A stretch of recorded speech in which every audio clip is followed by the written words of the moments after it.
Management is a process of planning, decision making, organizing, leading, motivation, and controlling the human resources, financial, physical, and information resources of an organization to reach its goal efficiently and effectively. अगर आप यहाँ पर एक image बना हुआ है उसमें आप देखें तो इसमें अलग अलग लोग अलग अलग काम कर रहे हैं. तो मैनेजमेंट क्या करता है? It is a process of planning, decision making. Planning is the first thing. Management का फर्स्ट स्टेप जो है that is planning. Without planning all management जो है दैट विल फेल.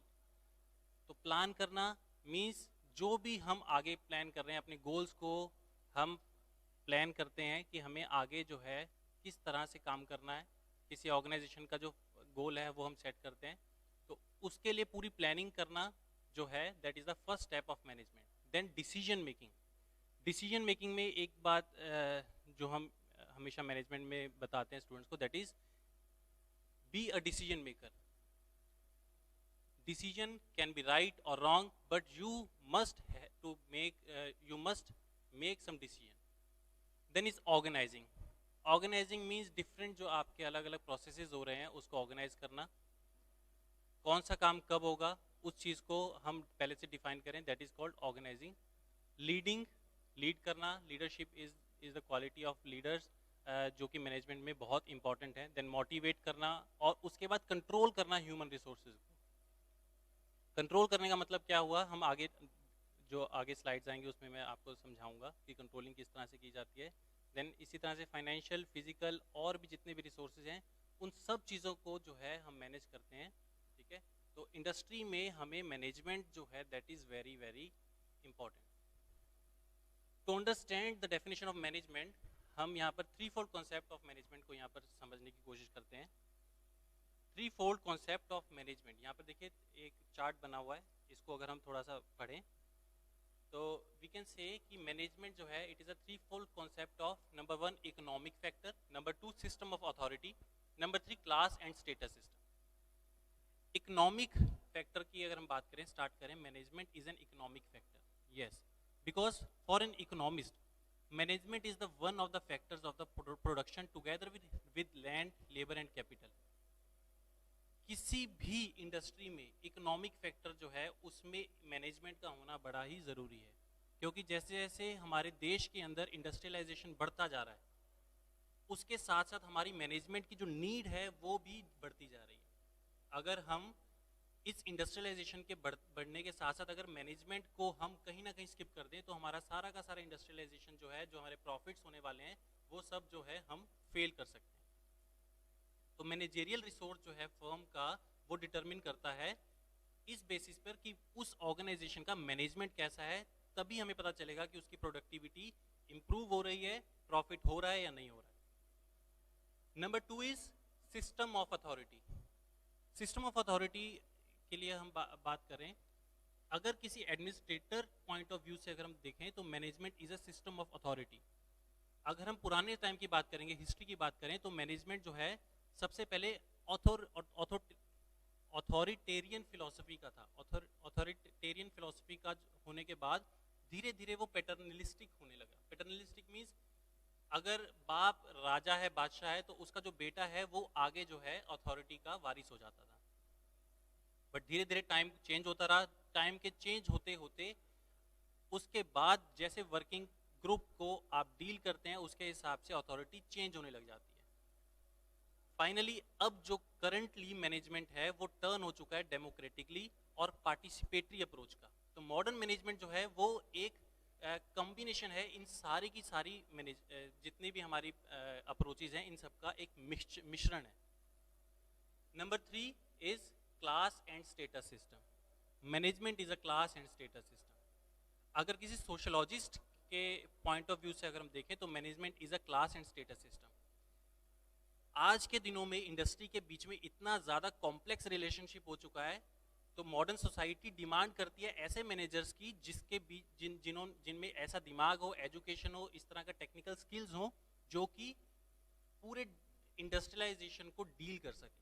तो अब जो है एक क्लास और स्टेटस सिस्टम बन चुका है क्योंकि जितने भी एग्जीक्यूटिव्स हैं इस वक्त जो भी इस एग्जीक्यूटिव क्लास में एंट्री कर रहे हैं वो डिपेंडेंट है on excellence in education, and knowledge, besides की फैमिली या पॉलिटिकल कनेक्शंस हो, उन सब चीज़ों पे डिपेंड नहीं करता. नाउ टुडे एरा क्लास और स्टेटस सिस्टम जब जब हम बात करते हैं तो हमारे यहाँ पर जो मैनेजेरियल लेवल है, जो स्टेटस है, जो क्लास है, वो इस चीज़ पर डिपेंड करती है कि जो हमारे मैनेजर्स हैं उनकी ब्रेन या उनके जो स्किल्स हैं, मैनेजेरियल स्किल्स हैं, वो किस तरह से डेवलप हो चुके हैं.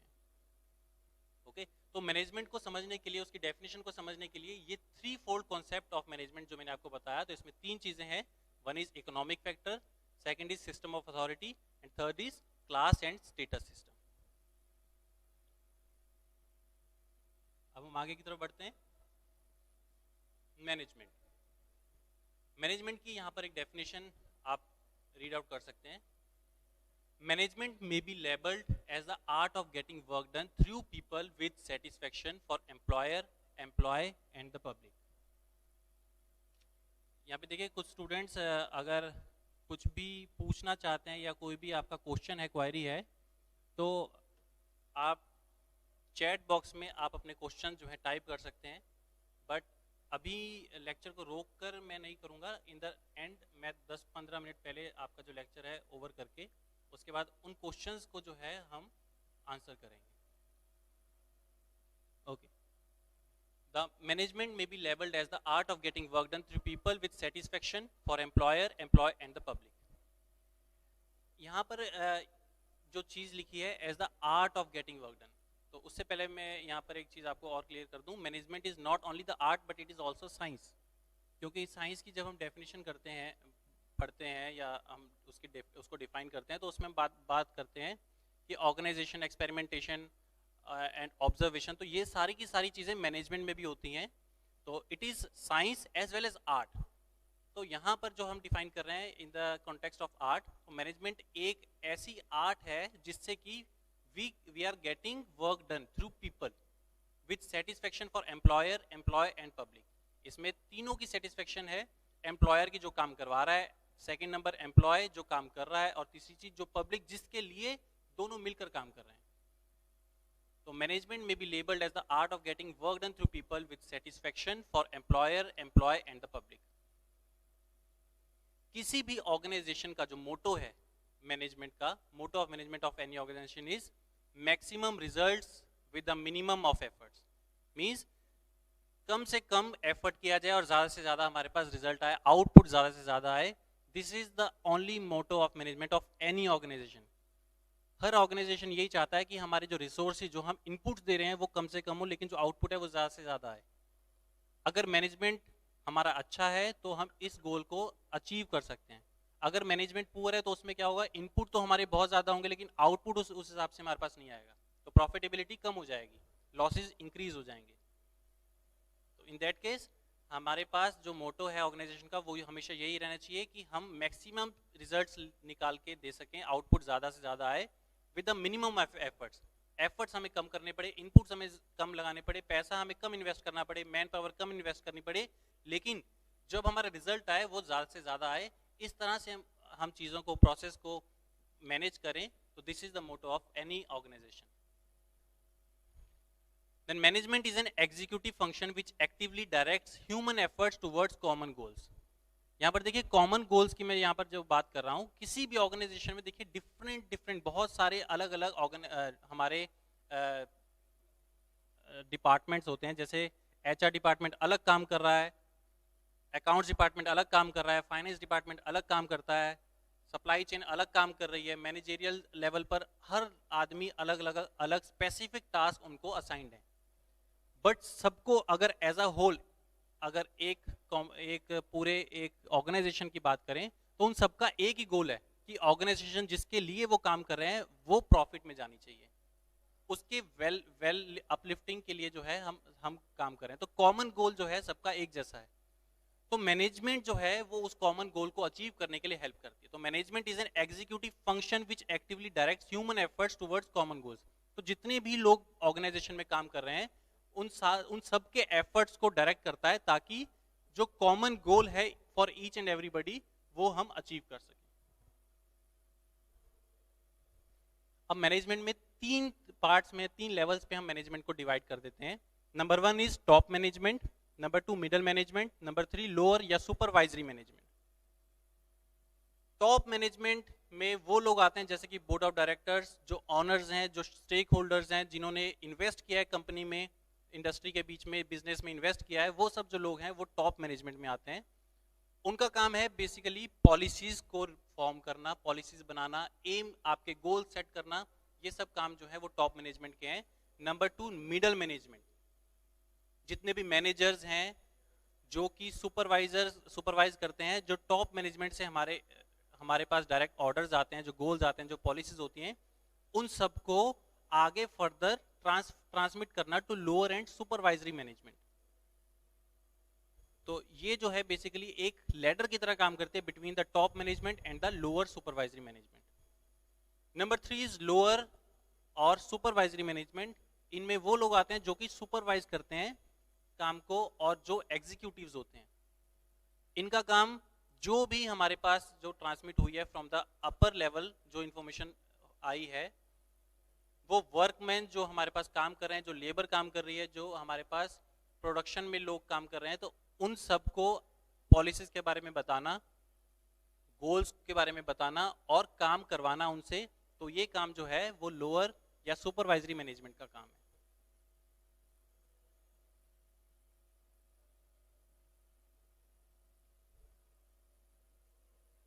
अब हम नेक्स्ट बात करते हैं फीचर्स ऑफ मैनेजमेंट की। मैनेजमेंट के क्या कौन से फीचर्स हैं? Number 1 is management is associated with group efforts. कोई भी मैनेजमेंट ऐसी नहीं है जिसमें कि अकेला आदमी किसी भी काम को कंप्लीट कर सके और प्रॉफिटेबली हम ऑर्गेनाइजेशन को आगे बढ़ा सकें। तो मैनेजमेंट जो है एसोसिएटेड है ग्रुप एफर्ट से। तो ग्रुप ऑफ पीपल जो है एक साथ मिलकर काम करते हैं, अलग अलग स्पेसिफिक टास्क उनको दे दिया जाता है। वो सब लोग अपना अपना काम करने के बाद एक कॉमन गोल की तरफ बढ़ते जाते हैं, और फाइनली उस मैनेजमेंट का जो डायरेक्शन, जो मैनेजमेंट फंक्शन है, उसकी वजह से हम अपना कॉमन गोल अचीव कर सकते हैं। Number 2 is management is purposeful. Management is purposeful एक पर्पस होगा हमारा। बेसिकली जितने भी बिजनेसेस हैं उसमें मेन जो पर्पस होते हैं वो सिर्फ 2 होते हैं। Number 1 profit, number 2 satisfaction of the consumer. ये दोनों ही एक दूसरे के साथ जो है वो पैरेलल काम करते हैं, बिकॉज इन दोनों में से कोई भी एक चीज अगर फेल हो जाएगी तो हमारा जो है लॉस हो सकता है।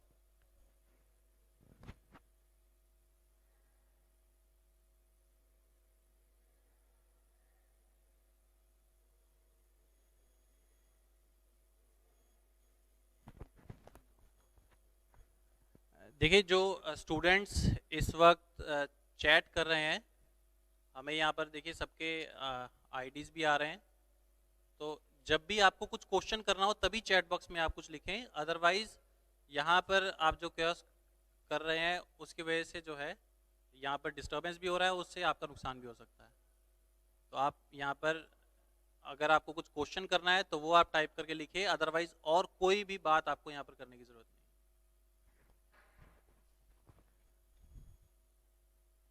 चलिए, will continue. Management is purposeful. तो हमारा यहाँ पर मैं आपको बता रहा था कि हमारे मैनेजमेंट पे जब हम बात करते हैं तो यहाँ पर हमारे पास बिजनेस में 2 पर्पस होते हैं। Number 1 is profit and number 2 is satisfaction of the consumer. अगर हमारे कस्टमर का, हमारे कंज्यूमर का अगर सेटिस्फेक्शन नहीं होगा तो उस केस में हम प्रॉफिट नहीं कमा सकते। मैंने आपको बताया ये दोनों चीजें बिल्कुल पैरेलल चलेंगी। अगर इसका उल्टा अगर हम देखें कि हमें प्रॉफिट नहीं हो रहा है लेकिन कस्टमर सेटिस्फाई हो रहा है, तो भी हमारा बिजनेस फेल है। तो दोनों ही चीजें जो है हमारे पर्पस को स्ट्रीमलाइन करने के लिए हमारा जो मैनेजमेंट है इसमें हेल्प करता है। तो मैनेजमेंट इज पर्पसफुल, और वो पर्पस जो है हमारा अचीव करना गोल को, वो उसमें हेल्प करेगा। Number 3 is management is accomplished through the effort of others. कभी भी मैनेजमेंट इस चीज को नहीं मानेगा कि हमने जो काम किया है उसकी वजह से हमें जो है हमने अपने गोल्स अचीव किए हैं, because management is accomplished through the efforts of others. कि दूसरों ने काम किया, उनकी टीम ने काम किया, अलग अदर डिपार्टमेंट्स ने जो काम किया, उनके सपोर्ट की वजह से जो है हम अपने गोल्स को अचीव करने के लिए सक्षम हुए। Number 4, management is goal oriented. Without goal management जो है वो कोई मैनेजमेंट नहीं है, दैट इज इल मैनेजमेंट. तो हमारा जो गोल है उसके बारे में जब हमें पता होगा, उसके बारे में हमने प्लान किया होगा, ऑर्गेनाइज किया होगा, तो उसी बेसिस पे जो है मैनेजमेंट उसी डायरेक्शन में हमें पुश करता है ताकि हम अपने गोल्स को अचीव कर सकें. Next is management is indispensable. Indispensable का मतलब यह है कि मैनेजमेंट किसी भी लेवल पर खत्म नहीं होती. हर एक लेवल पर मैनेजमेंट जो है वो काम कर रही है, from the top to the bottom. हर एक लेवल पर मैनेजमेंट जो है अपने अपने लेवल पर काम कर रही है. इवन अगर हम अपनी डेली लाइफ में भी बात करें तो हम भी अपनी लाइफ को मैनेज करने की कोशिश करते हैं. हमारे जितने भी हमारे टास्क हैं जो हम काम करते हैं पूरे दिन में, उस पूरे दिन में जो हमें काम करना है तो उसको भी हम मैनेज करने की कोशिश करते हैं. टाइम को मैनेज करने की कोशिश करते हैं कि कौन सा काम हमें कब करना है, किस काम की क्या प्रायोरिटी है, उन सब चीज़ों को हम फोकस में रखते हैं. And the last is management is intangible.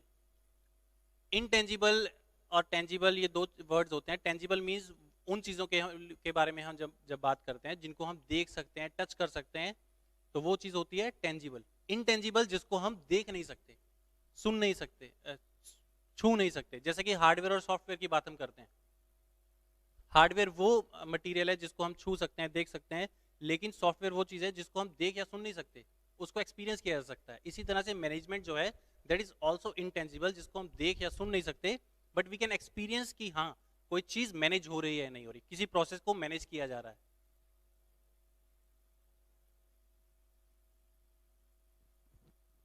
Now next is functions of management. Management के कौन से फंक्शंस हैं उसके बारे में हम यहाँ पर डिस्कस करते हैं. Activities which managers perform to determine and achieve the desired objectives. कौन से हैं डायरेक्टली हम इन फंक्शंस के बारे में अगर हम बात करें. Number 1 is planning, number 2 organizing, then staffing, directing, controlling and coordinating. इन सब चीज़ों के बारे में हम थोड़ा डिस्कस करते हैं. तो ये कुछ एक ऐसे फंक्शंस हैं मैनेजमेंट के जो कि हम किसी भी ऑर्गेनाइजेशन में देखते हैं. एक एक करके यहाँ पर हम डिस्कस करते हैं. Number 1 is planning. जैसे मैंने आपको पहले बताया, planning is the most basic of all management functions. किसी भी मैनेजमेंट फंक्शन का जो सबसे बेसिक, सबसे पहला जो स्टेप होगा दैट विल बी प्लानिंग. तो planning means thinking before doing. जो भी हम काम करना चाहते हैं उससे पहले हम जो थिंक करते हैं, जो प्लान करते हैं, जो हम सोचते हैं, दैट इज प्लानिंग. तो every manager plans no matter at what level he operates. मैंने आपको बताया टॉप से बॉटम लेवल तक हर एक आदमी अपने काम को प्लान करके रखता है. तो every manager plans no matter what level he operates, there is planning involved in it. Okay, तो इस पूरे फंक्शन में we decide about what, where, when, who, why and how a particular activity should be done. कौन, कब, कैसे, किस तरह से कोई किसी एक्टिविटी को करेगा, उन सब चीजों को हम पहले से डिसाइड करते हैं. तो दैट इज कॉल्ड प्लानिंग. इस पूरे प्रोसेस में प्लानिंग ऑपरेशन की जब हम बात करते हैं, प्लानिंग फंक्शन की जब हम बात करते हैं, तो प्लानिंग में क्या क्या चीज़ें जो है हम इन्वॉल्व करते हैं. That is establishment of objectives, कि हमारे क्या ऑब्जेक्टिव्स हैं, आगे जाके हमें क्या गोल्स अचीव करने हैं, उसके बारे में उसको इस्टेब्लिश करना. और हम ये भी देखते हैं कि आगे प्लानिंग के लिए हमें क्या क्या फोरकास्ट करना पड़ेगा. फोरकास्टिंग होती है कि आगे जाकर क्या होगा, हमें किस चीज़ की ज़रूरत पड़ेगी. हम अगर किसी प्रोडक्शन लाइन पे बात कर रहे हैं, किसी चीज़ को प्रोड्यूस करने के लिए बात कर रहे हैं, तो उसके लिए हमें क्या क्या रॉ मटेरियल चाहिए होंगे, तो वो सब चीज़ फोरकास्ट करना. उसके बाद में प्लान बी हमें प्लान करना होता है कि इन केस प्लान ए अगर फेल हो जाता है तो प्लान बी है हमारे पास में, अल्टरनेटिव सोर्सेज हैं. इन केस अगर हम कोई एक्शन प्लान करते हैं, अगर उसमें कोई भी दिक्कत आती है तो हमारे पास क्या अल्टरनेटिव्स अवेलेबल हैं. और उसके बाद जितने भी हमारे पास ऑप्शंस अवेलेबल हैं उसमें से बेस्ट ऑप्शन को चूज करके हम प्लानिंग फंक्शन को फुलफिल करते हैं. उसके बाद हम करते हैं organize. Organizing is the process by which the structure and allocation of job is determined.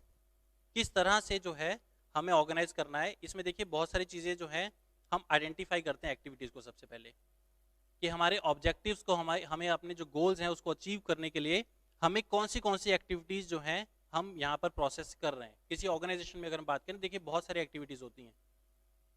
Production हो रहा है, फाइनेंस को हम डिप्लॉय कर रहे हैं, डिफरेंट आपके जो मेंबर्स हैं जो काम कर रहे हैं, एग्जीक्यूटिव्स, फॉरमैन्स हैं, वो सब जितने भी लोग हैं उनकी जो डिफरेंट एक्टिविटीज हैं उनको आइडेंटिफाई करना कि कौन क्या काम कर रहा है।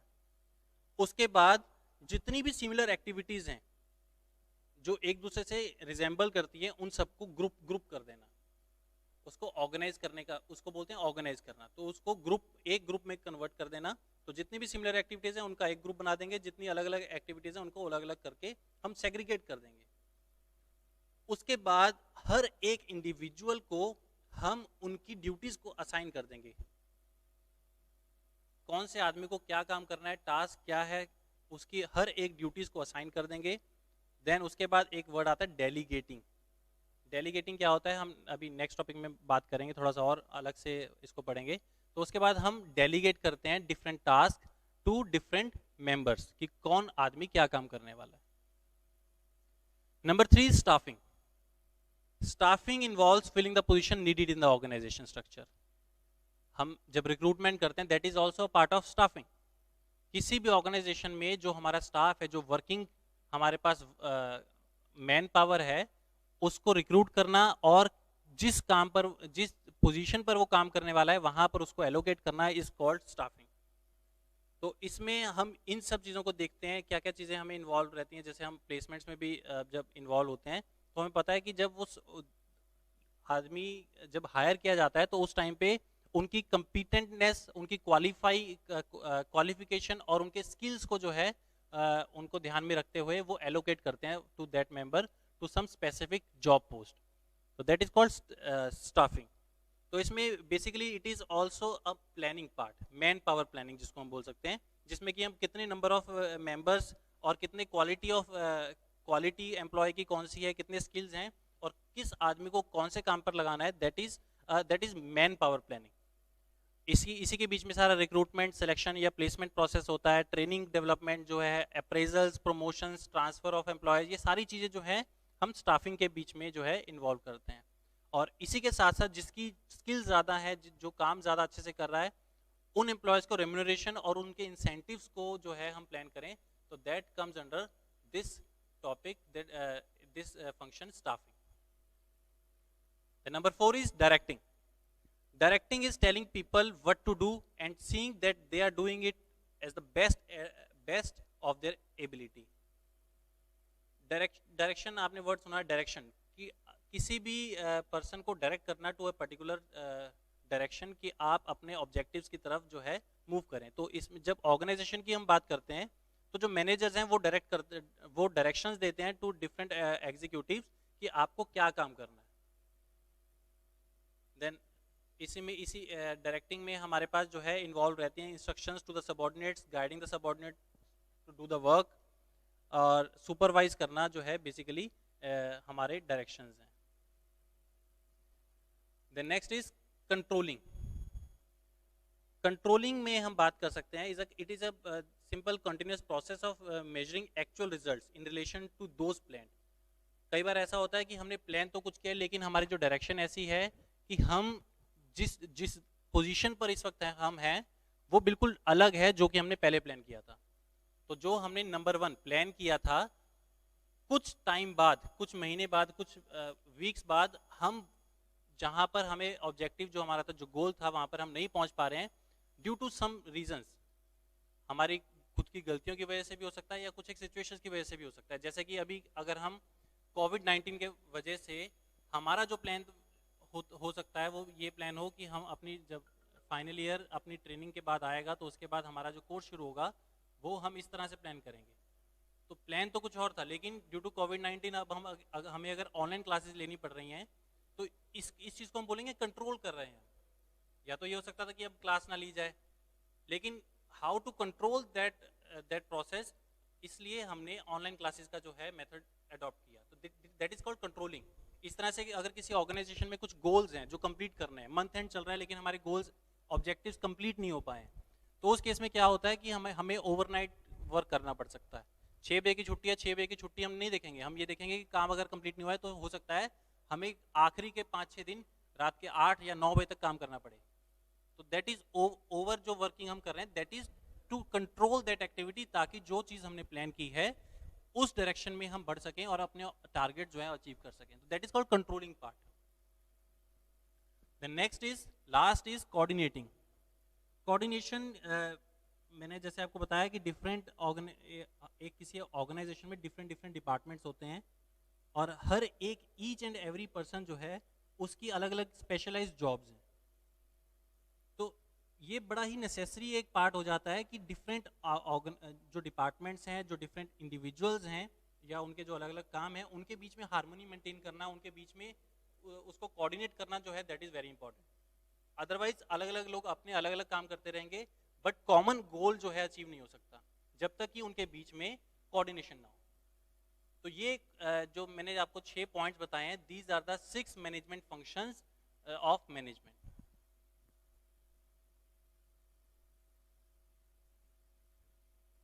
Next is delegation.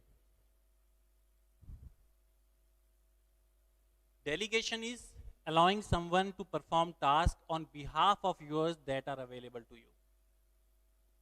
इसका मतलब ये हुआ, यहाँ पर एक आप अगर फिगर देखेंगे तो इसमें there are 2 peoples, एक आदमी दूसरे आदमी को एक बार जो है वो हैंड ओवर कर रहा है. इसका मतलब यहाँ पर ये दर्शाने की कोशिश की गई है कि वो एक आदमी अपना काम जो है दूसरे को सपुर्द कर रहा है.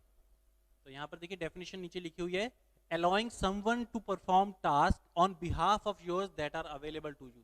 तो जो काम आपको दिया गया है उसको आप आगे किसी और को ट्रांसफर कर दें ताकि आप जिस काम में निपुण है, जो काम आप कर रहे हैं उसको आप अच्छे से कर सकें, और जो काम आपको दूसरा दिया गया है उसको आपने दूसरे को ट्रांसफर कर दिया. That is very very important in management, क्योंकि किसी भी आदमी की जो एबिलिटी है, उसकी एबिलिटी जितनी मर्जी ज्यादा हो, लेकिन वो एक पूरे ऑर्गेनाइजेशन के सारे काम वो अच्छे से नहीं कर सकता. जैसे फॉर एग्जांपल अगर हम अपने घर की भी बात करें तो हमारे घर में मम्मी पापा भाई बहन, अगर सब लोग अलग अलग को अगर हम देखें तो स्पेसिफिक ड्यूटीज हैं हर एक पर्सन की. पापा हमारी पढ़ाई नहीं कर लेंगे, उससे हमारा ऑब्जेक्टिव कंप्लीट नहीं हो सकता.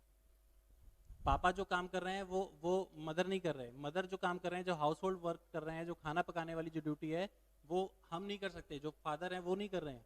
तो सबके अलग अलग काम है.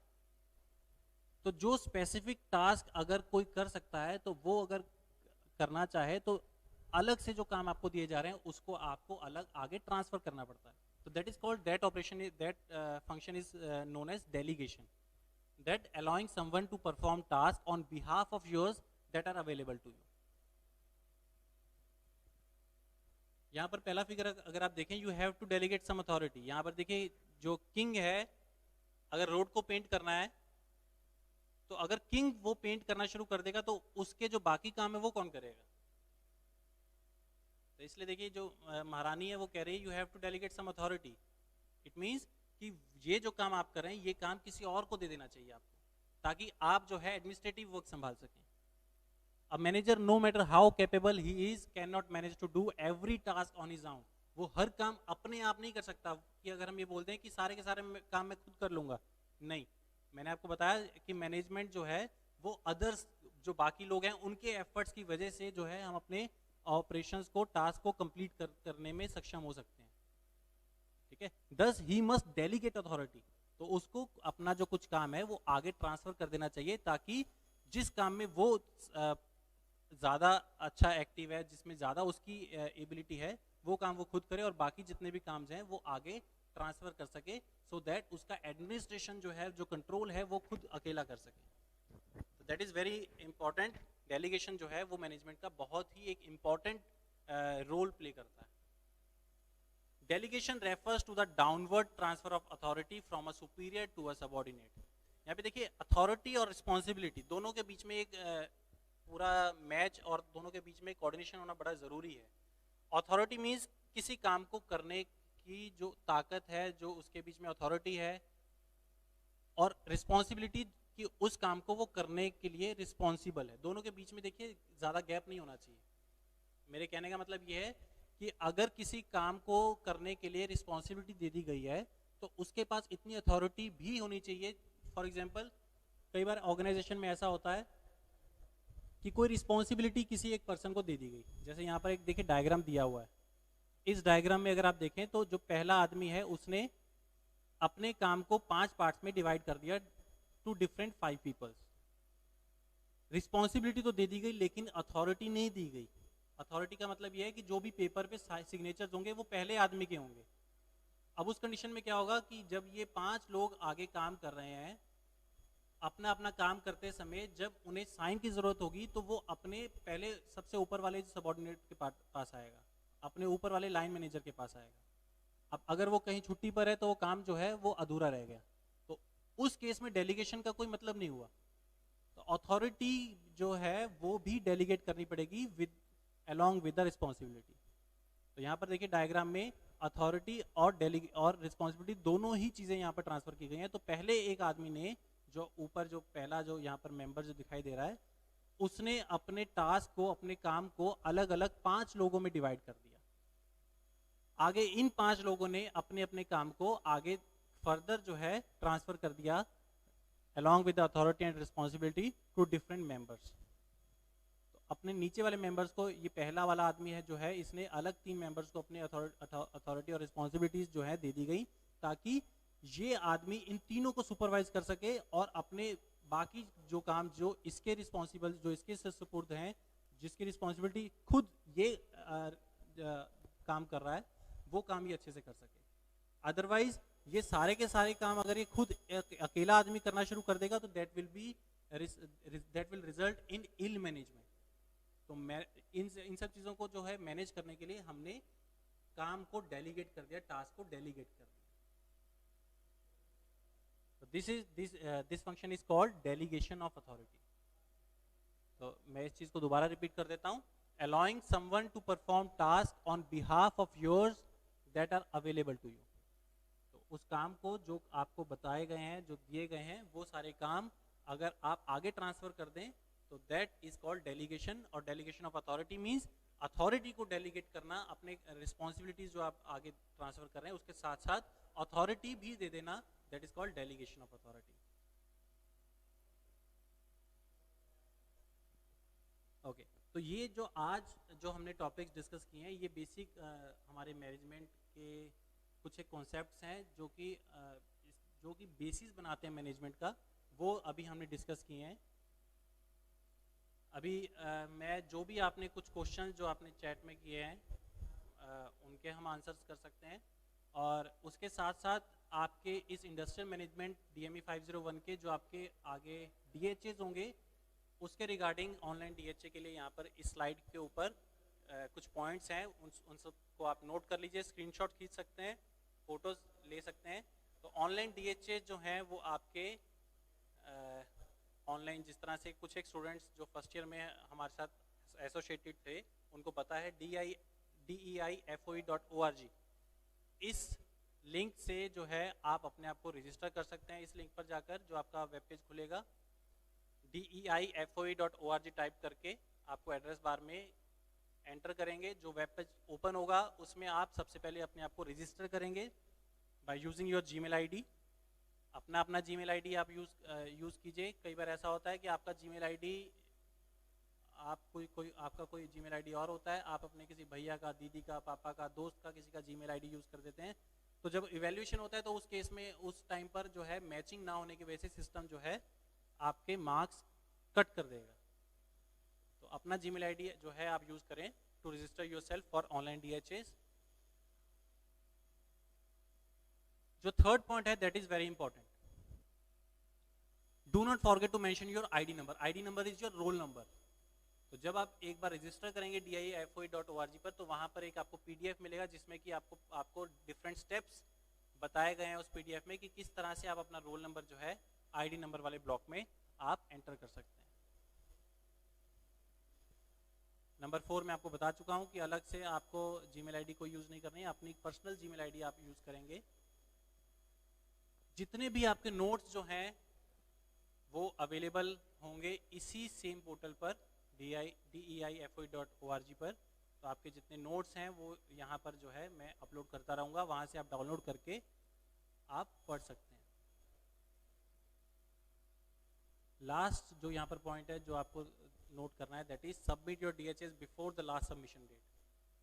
ऐसा ना हो कि जो डेट आपको DHAs की बताई गई है, मैं आपको मेल भी कर दूंगा या किसी भी मेथड से आपको जो है आपके पास जो इन्फॉर्मेशन जिस तरह से पहुँचे, चाहे व्हाट्सएप ग्रुप से या इस DIFOE.org पर भी जो है मेल्स करता हूँ मैं, तो आपको जो डेट्स हैं पहले से पता चल जाएंगी।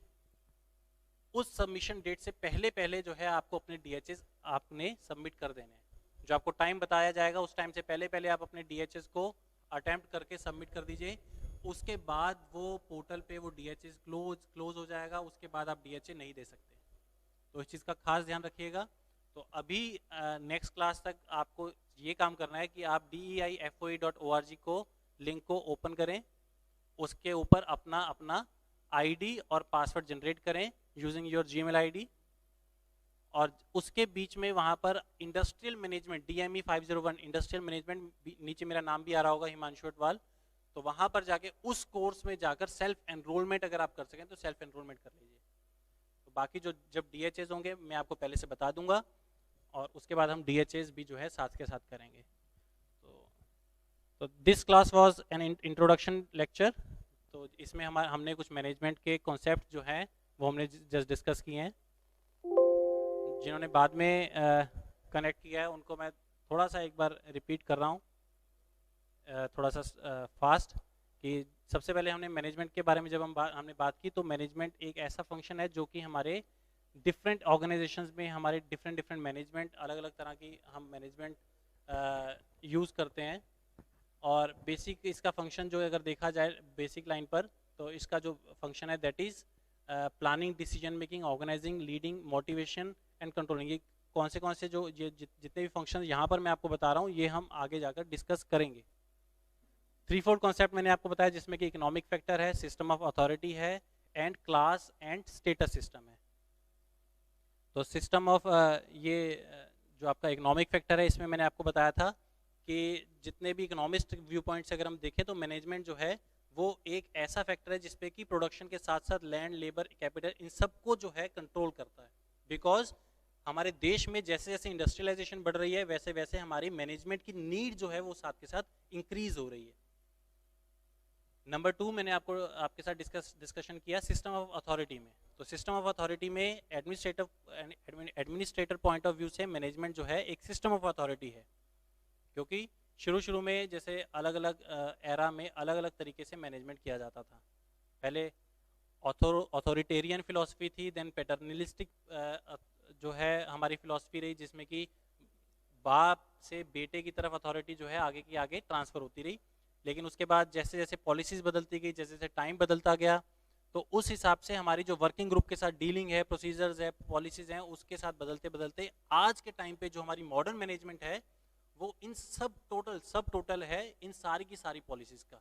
तो जितनी भी फिलॉसफीज़ हैं उन सब का सम टोटल करके जो हमारे पास इस वक्त मैनेजमेंट है that is your modern management. तो इसमें सिस्टम ऑफ अथॉरिटी में हमने ये डिस्कस किया। Then is class and status system, जिसमें मैंने ये डिस्कस किया कि आपका जो आज का जो टाइम है as a sociologist viewpoint से अगर हम बात करें तो मैनेजमेंट जो है वो एक क्लास और स्टेटस सिस्टम है।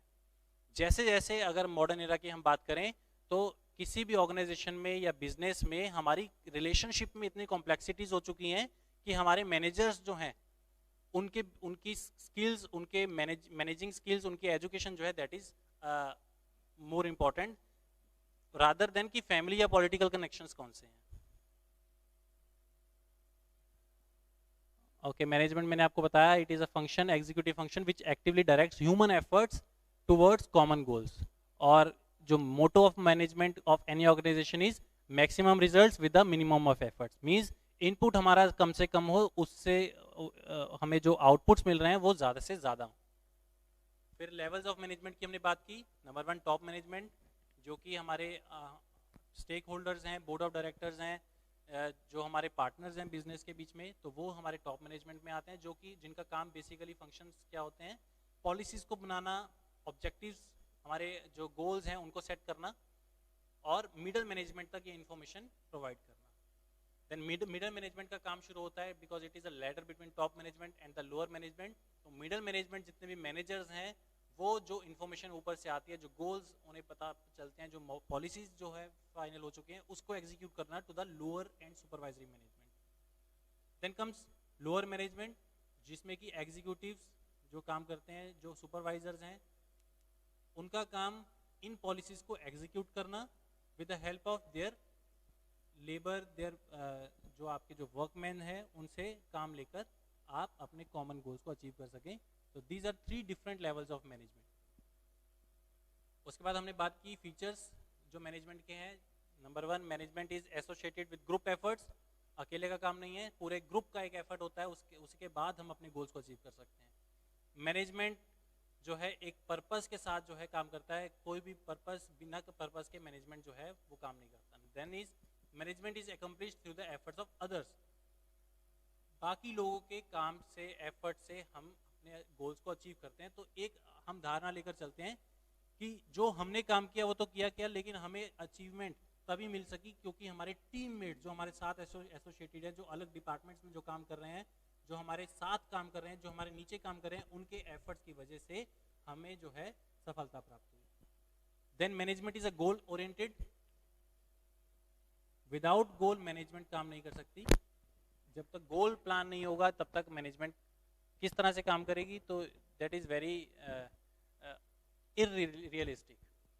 Then is management is indispensable, कभी खत्म नहीं हो सकती, चाहे वो टॉप मैनेजमेंट की बात करें चाहे वो लोअर मैनेजमेंट की बात करें।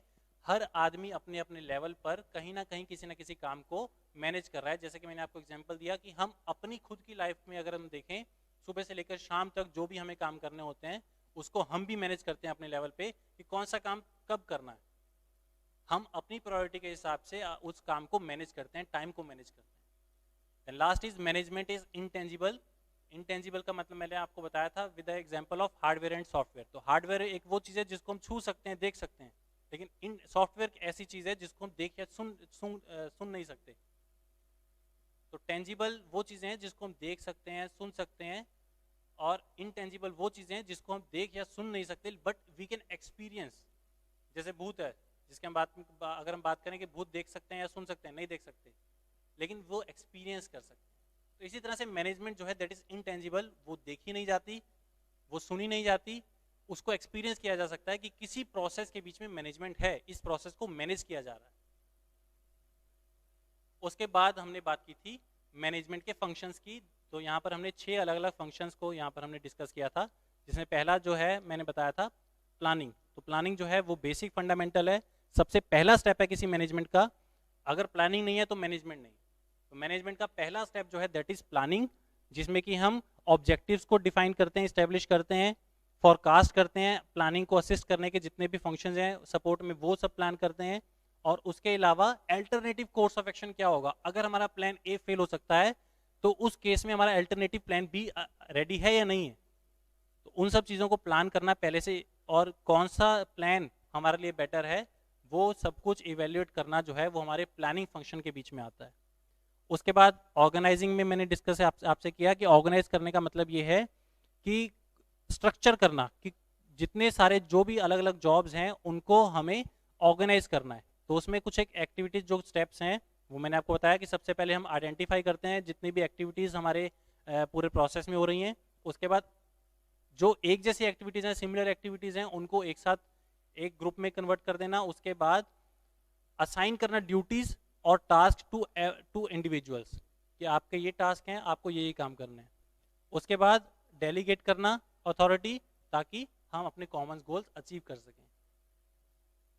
Then was staffing. मैंने आपको एग्जांपल दिया कि आपके जो प्लेसमेंट्स होते हैं that is one example of staffing, जिसमें कि स्टाफिंग क्या चीज़ है, which involves filling the position needed in the organisation structure, जिसमें कि आपकी क्वालिफिकेशन, आपके स्किल्स, ये सारी चीज़ें मैटर करती हैं। उन सबको कंट्रोल करके हमें पता चल सकता है कि कौन सा आदमी को कहाँ पर हमें काम करना है, ड्यूटी असाइन करनी है।